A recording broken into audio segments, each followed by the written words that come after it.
Good morning. Time to head to work. Now, there's a lot of stuff in life that we want, but a lot of us aren't willing to do what it takes to get those things. A lot of people ask me, in your profession, seems like you guys get paid a lot of money. We do get paid good.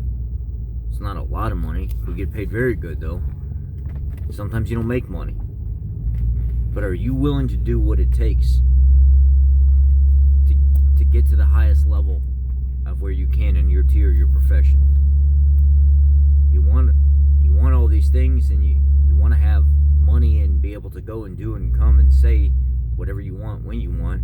But are you willing to do what it takes to get yourself to a spot where you can do that and enjoy life in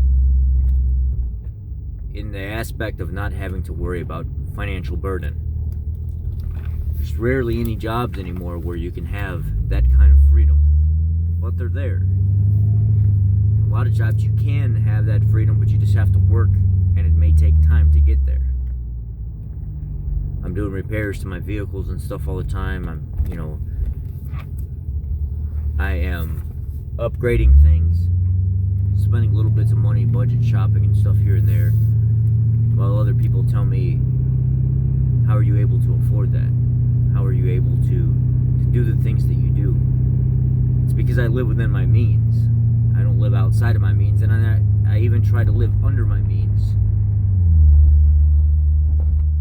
What I mean by living under my means is I make a certain amount of money. And if I'm maxing out what I can spend every single week, every month, I'm never going to be able to enjoy even living within my means unless I live a little bit below my means sometimes, so I can get a little further ahead and have some extra spending cash and things like that. Now, if we go back to the job situation,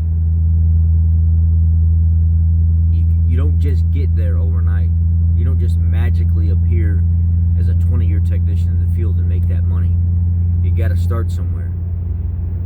And if you're not willing to eat the shit, if you're not willing to put in the long days, if you're not willing to suck in the chemicals that we use and hurt yourself and deal with the frustrations of jobs maybe not coming in the door, not being able to find an hourly wage job and have to settle for piecework, because a lot of mechanics are piecework. You got to work on somebody's vehicle and bid those jobs in order to get paid. It's not an easy life. Everybody cannot do it. 2020 was the worst year I've ever had. I lost almost $30,000 last year because of COVID, while other people are still going to work in offices and running, heating and cooling companies, things like this, where they were able to stay somewhat busy or somewhat steady. I was not able to do that. There were days where I couldn't book hours. There were days where I had multiple days where I'm struggling trying to get jobs approved, if not over a week trying to get jobs approved. So it was not what it was cut out to be. I can tell you that. In 2020, but I knew that. I knew the risk because of what was going on in the world. I knew the risk because of COVID that this is probably what would happen. So in 2020, if you asked me, was it worth doing my job and being a mechanic and a professional in my field? Yes, it was, because that's what I know. But if I was a new person coming into this, if I was a new person that didn't know any better, 2020 would have scared me. 2020 would have been a huge eye-opener and said, you know what, is this really worth it? Is it worth being a technician? Do I really want to sit on the bottom forever before I make any kind of money dealing with this? Or would I rather be in some office somewhere working 8 hours a day, 40 hours a week, guaranteed? It's a question you have to ask yourself. Are you willing to take the good with the bad? Are you willing to do whatever it takes to get there? Are you willing to go to manufacturer schools and work, you know, out in the industrial world where they're out in the fields in dirt and shit and everything else, servicing tractors and equipment and all this other stuff?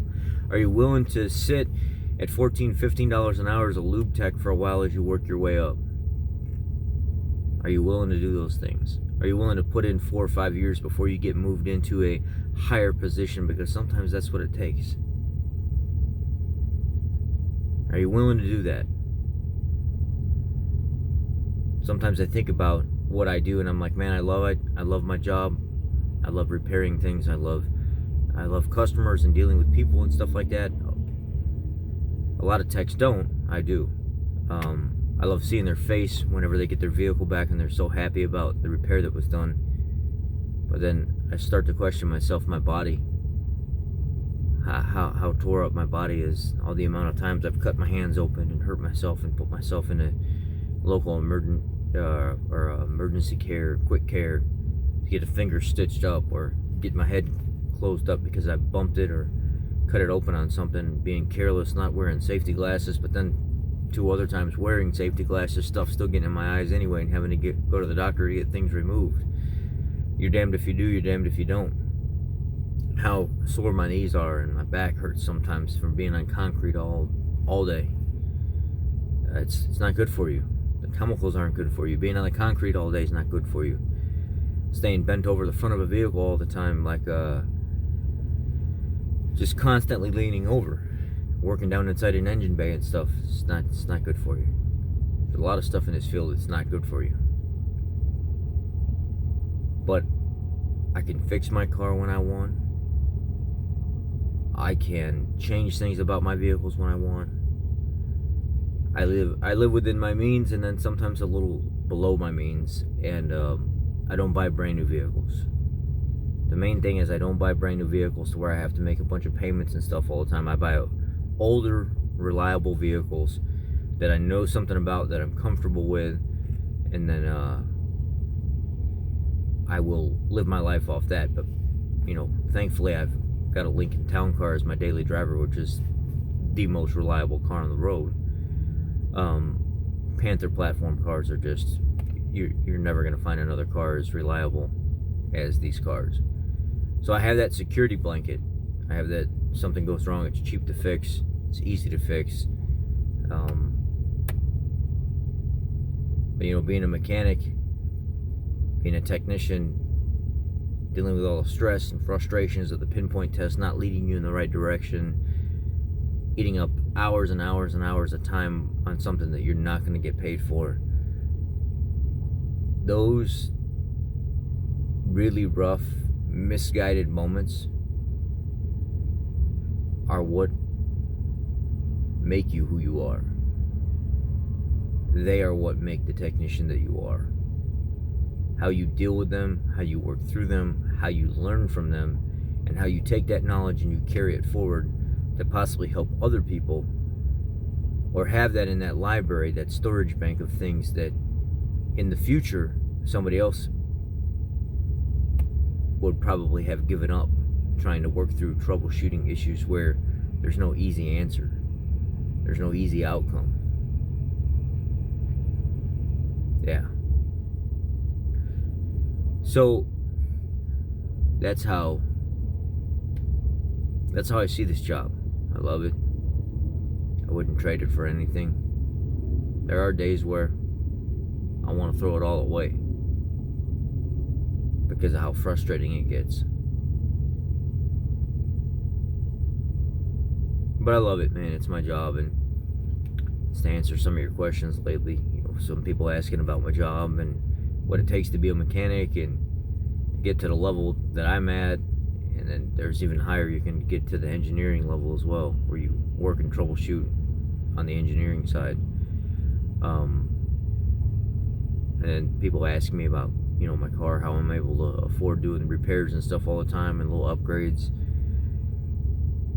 This is the answer to that. I'm gonna start my day. Y'all be blessed. Have a good weekend. Have a safe weekend. I love y'all.